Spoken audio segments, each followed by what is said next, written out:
नमस्कार बच्चों, हम पढ़ेंगे पाठ 28 मुहावरे तथा लोकोक्तियाँ। लेकिन हम पढ़ेंगे मुहावरे कि जब कोई शब्द समूह, पद या वाक्यांश लगातार प्रयोग के कारण सामान्य अर्थ न देकर विशेष अर्थ व्यक्त करने लगे तो मुहावरा कहलाता है। यानी भाषा में लाक्षणिकता आ जाती है, यानी वह सुंदर लगती है। साधारणतया प्रत्येक मुहावरा एक वाक्यांश होता है, परंतु प्रत्येक वाक्यांश मुहावरा नहीं होता। मुहावरा किसी अर्थ विशेष में रूढ़ हो जाता है। रूढ़ शब्द हम पढ़ चुके हैं। यहाँ चित्र दिया गया है कि बेटा परीक्षा के दिन नजदीक आ गए, इसलिए अब तुम कमर कस लो। कमर कस लो से तात्पर्य क्या है कि मेहनत करना की शुरुआत कर दो। देखो माँ, मैंने अपनी कमर कस ली, अब मेरे अंक अधिक आएंगे ना। अरे बेटा, कमर कसने का मतलब कमर को किसी चीज से कसकर बांधना नहीं। देखो यहाँ पे क्या कर रहा है, उसने एक दुपट्टे से कमर को बांध लिया है। तो यह तो क्या है, वाक्य का सही अर्थ समझ में उसे नहीं आया। तो सही अर्थ क्या हुआ कि कमर कसने का अर्थ है किसी काम के लिए पूरी तरह तैयार होना। अच्छा, आप भाषा में मुहावरों का प्रयोग कर रही है। स्कूल में मैडम ने हमें बताया था कि मुहावरे सामान्य अर्थ न देकर विशेष अर्थ देते हैं। तो इस आधार पर उसे समझ आ गया और अब उसने क्या ठान लिया, तैयारी करने की, यानी परीक्षा के लिए वह कठिन मेहनत करने लगा। तो यहाँ उपयुक्त बातचीत से यह स्पष्ट होता है कि मुहावरे सामान्य अर्थ न देकर विशेष अर्थ दर्शाते हैं। ऐसे ही वाक्यांशों को मुहावरे कहते हैं। मुहावरे के प्रयोग से भाषा में प्रवाह, रोचकता, सरसता और चमत्कार आता है। इसके प्रयोग से भाषा जीवंत तथा मर्मस्पर्शी हो जाती है। मुहावरों के कुछ प्रमुख विशेषताएं हैं जिसको हम पढ़ेंगे। उसके लिए हमें ध्यान देना होगा।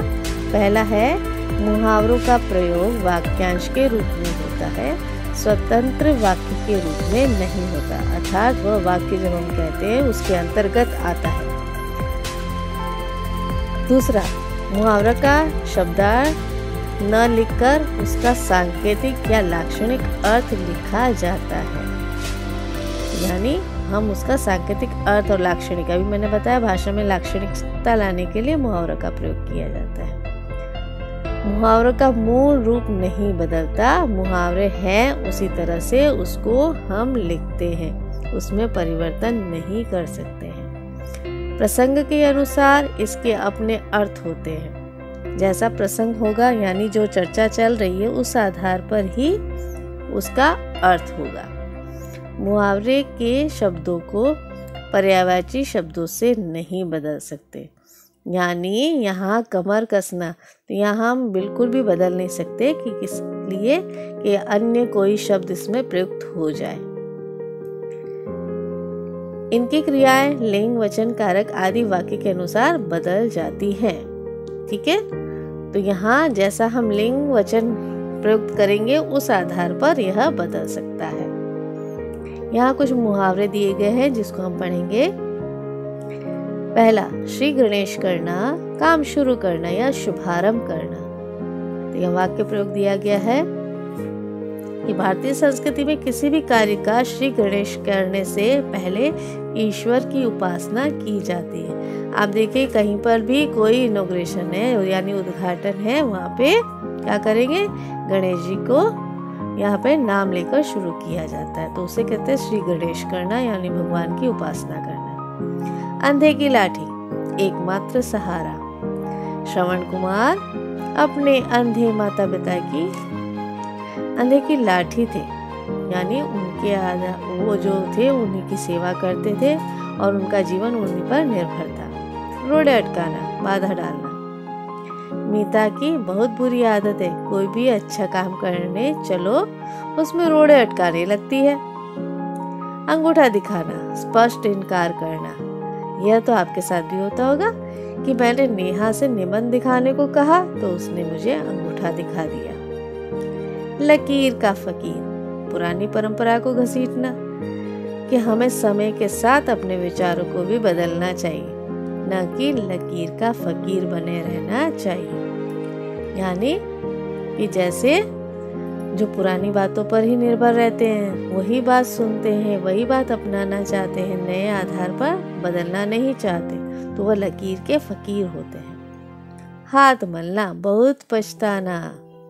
परीक्षा के समय तो विकास खेलता रहा, अब अंक कम आए तो हाथ मल रहा है। तो यहाँ बताया गया है कि पछताने के लिए हाथ मलने का प्रयोग किया गया है। अब ये बात भी देखिए आप, इसमें वाक्य प्रयोग में अर्थ न लिखकर क्या लिखा है, मुहावरे का प्रयोग किया गया है। छाती पीटना, क्या लिखा है, शोक मनाना। यहाँ जब उमा का इकलौता बेटा कार दुर्घटना में चल बसा, तब वह छाती पीट पीट कर रो रही थी। 9-2-11 होना, भाग जाना, पुलिस को देखते ही अपराधी या चोर 9-2-11 हो गया। हाथ बटाना, सहायता करना। आप अपने माता पिता के हाथ बटाते हैं ना, तो यहाँ लिखा है हमें घर के कामों में अपने माता पिता का हाथ बटाना चाहिए। किताबी कीड़ा, हमेशा पढ़ने वाला। रोहन हर समय पढ़ता रहता है, वह तो बस किताबी कीड़ा है, वो खेलता ही नहीं है, मतलब किताबी कीड़ा है। बाएं हाथ का खेल, सरल काम।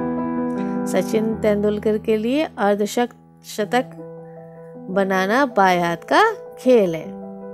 रंग में भंग, मजाक किरकिरा होना।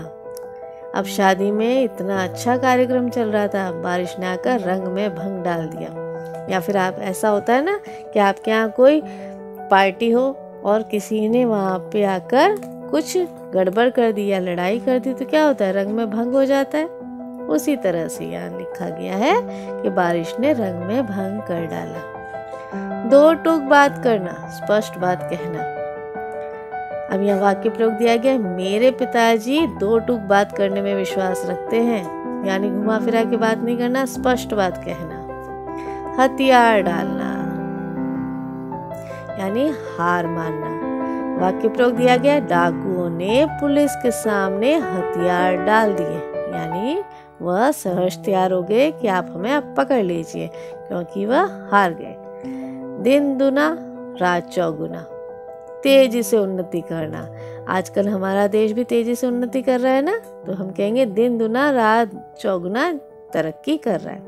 वरुण बहुत परिश्रमी है, वह दिन दुना रात चौगुना उन्नति कर रहा है। हौसले बुलंद होना, अत्यंत उत्साहित होना।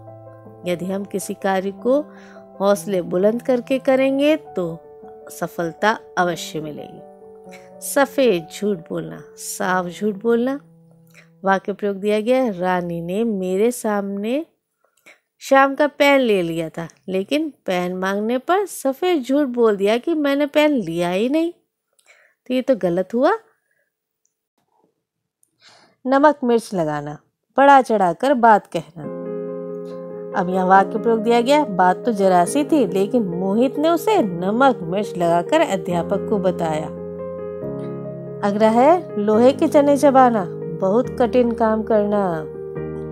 आजकल सरकारी नौकरी प्राप्त करना लोहे के चने चबाने जैसा है। ठीक है, तो ये आपको जो कार्य दिया जा रहा है वह उत्तर पुस्तिका में लिखना है। धन्यवाद।